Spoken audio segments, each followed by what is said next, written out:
Let me tell you, some days you wake up and the sun's out just right, birds are singing their lungs out, and for a split second you honestly believe the universe is rooting for you.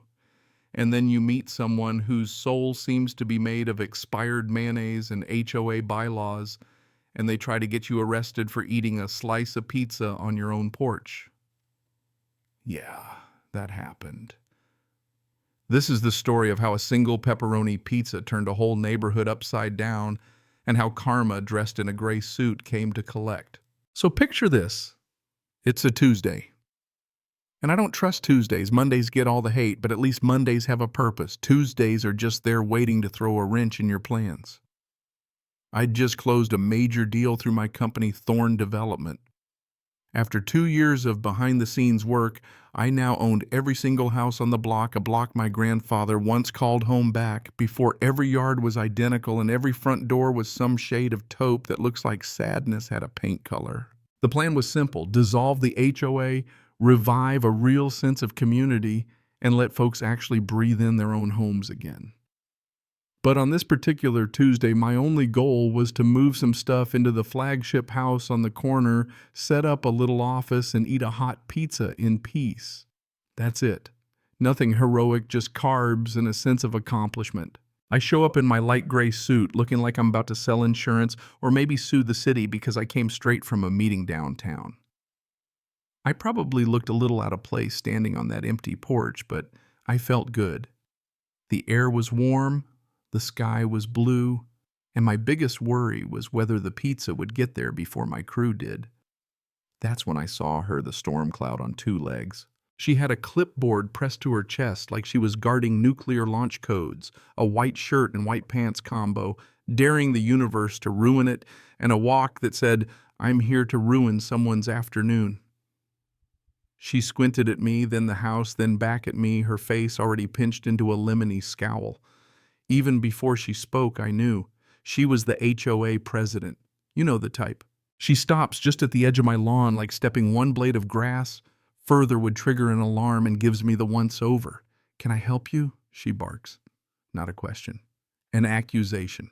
I put on my calmest smile, my mama's smile, for dealing with people who think you're trouble before you even open your mouth. "No, ma'am, just waiting on a delivery." That only seemed to rile her up. The pizza guy shows up, a teenager with a car that sounds like it's dying. He hands me 2 boxes and grins. "That's me, Marcus," I say, tipping him generously, just as she's ramping up her interrogation. The minute she sees those pizzas, her whole face twists up like I just violated the Geneva Convention. "You can't eat here," she says, dead serious. "It's a violation of Crestwood Meadows HOA bylaw 17 subsection C.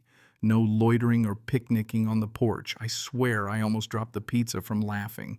"Ma'am," I say, doing my best not to lose it, "I'm not loitering and I'm not having a picnic. I'm the new owner, just getting some work done."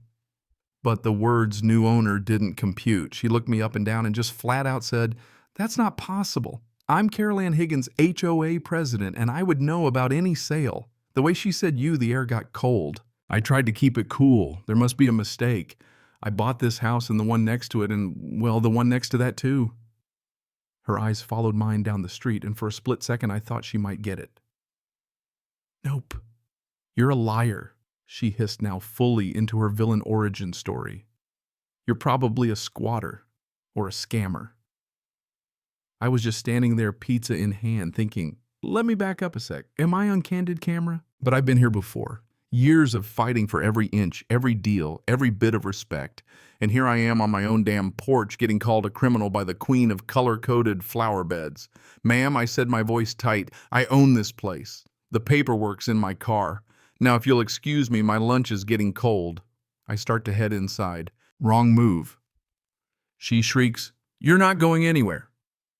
This is a private community. We have rules. We don't just let anyone, and you could hear the word she swallowed. "You are trespassing, and I'm ordering you to vacate the premises."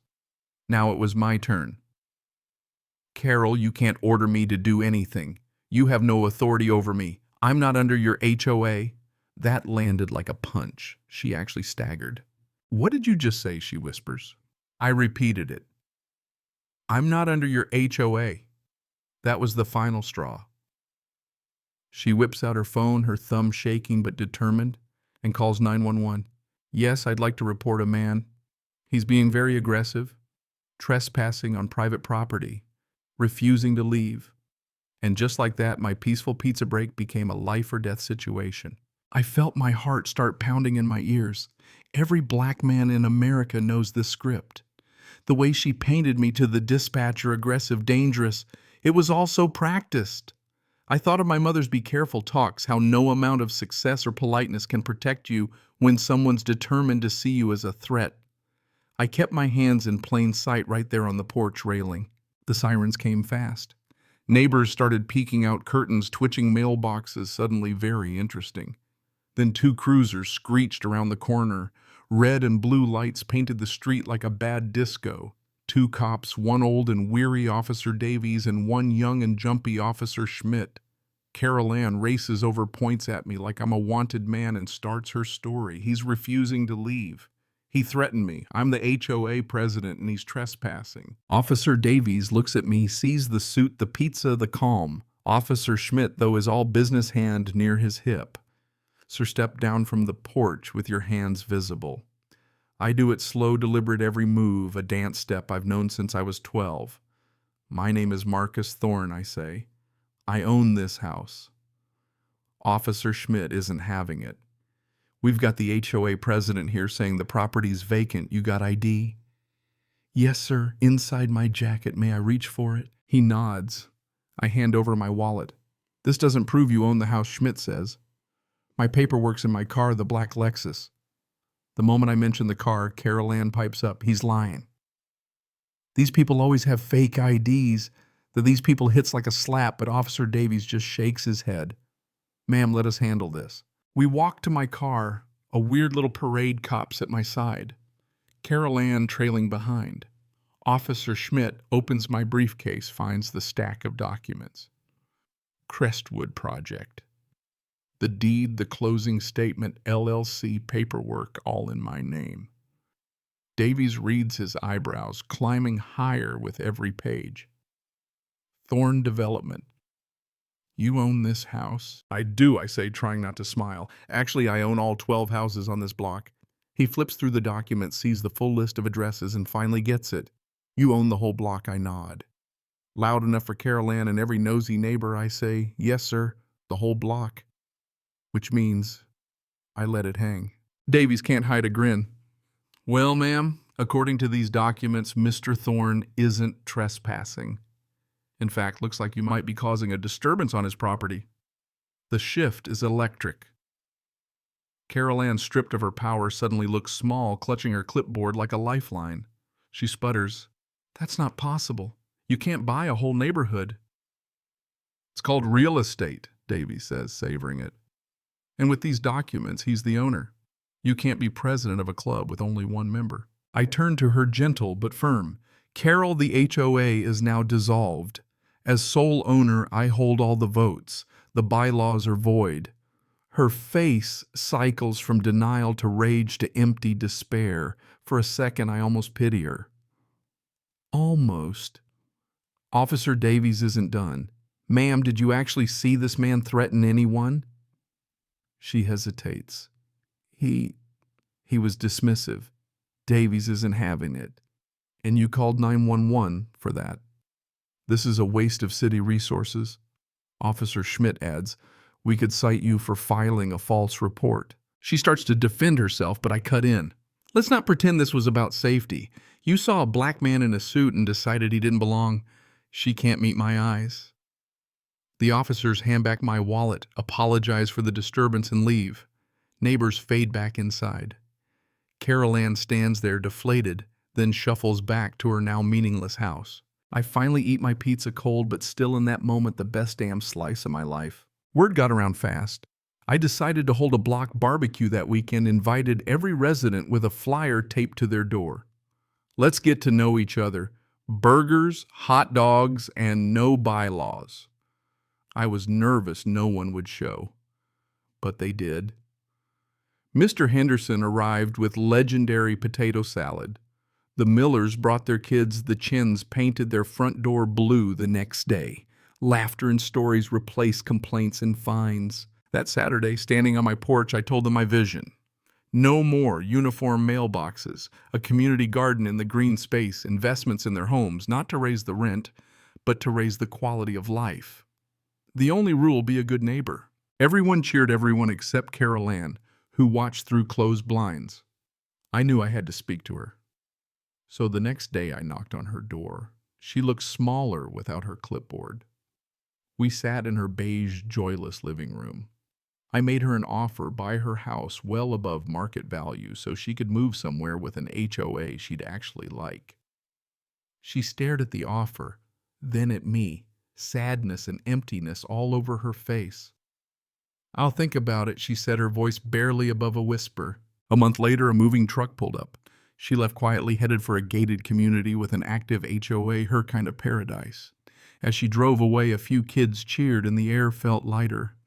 I offered her old house to the Jackson family, whose kids filled it with laughter and music. From there, Crestwood bloomed. Mailboxes turned colorful.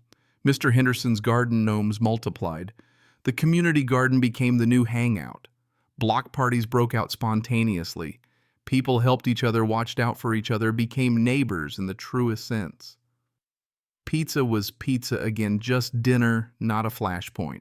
Sometimes sitting on my porch, I think about Carol Ann. I honestly hope she found what she needed. Some folks need rules to feel safe. But here we built something better, a real community built on trust and kindness, not fear and control. The legend of the pizza and the president became a running joke. New families heard it from day one, a cautionary tale and a celebration. Mr. Henderson's the mayor now, and the Miller kids are teenagers growing up in a world where neighbors mean something. Thorn Development kept growing, but Crestwood is my heart. Every project, every policy I ask, does this build community? If it doesn't, it's out. I heard Carol Ann became an HOA president. Again, some people never change. But I don't feel anger, just a bit of pity. She chose walls over connection, rules over relationships. That's a lonely life. So why am I telling you all this? Because it matters. You can change the world a block at a time, a pizza at a time. You don't have to accept things as they are. You can build something better even if you have to buy the whole system just to rewrite the rules. It isn't always easy. There'll always be another Carol Ann with a clipboard ready to call the cops on what they don't understand. But there'll always be Hendersons, Millers, Chens, Jacksons, good folks just waiting for a chance to breathe. All it takes is one person to stand up and say, "We can do better." So here's to building communities, to rewriting stories, to eating pizza wherever you damn well please. If you're watching this, let me know where you're from. What's your HOA horror story? Drop a comment below, subscribe, and let's build something better together. Because sometimes the sweetest justice is living free, surrounded by good neighbors, while the pizza's hot and the sun is shining on your porch.